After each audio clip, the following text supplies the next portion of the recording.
এবছর 4টি ডাকাতির ক্ষেত্রে ইন্টারস্টেট ডেকয়েট গ্যাংয়ের উপস্থিতি লক্ষ্য করে পশ্চিমবঙ্গ পুলিশ তাদের সার্ভেলেন্স এবং অপারেশনস বাড়ায়, both to prevent or preempt incidents and to catch culprits post incidents.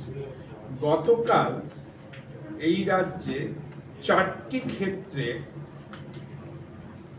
14 John arrest হন, 10টি অস্ত্র সিজড হয় ইনভলভিং ইন্টারস্টেট গ্যাংস। এর মধ্যে 2টি ঘটনায় ডাকাতির ঠিক আগের মুহূর্তে আমাদের পুলিশ সার্ভেলেন্সের মাধ্যমে এবং টেকনিক্যাল ইনপুটস এবং অন্যান্য ইনপুটসের মাধ্যমে গৃহীত তথ্যের মাধ্যমে ডাকাত দলকে ঘটনাস্থল থেকে ডাকাতির ঠিক আগে ধরে।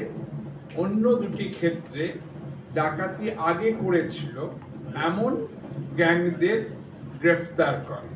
সকল ক্ষেত্রেই এরা ছিল বিহার বা ঝাড়খণ্ডের ডেকয়েট গ্যাং। পুরুলিয়ায়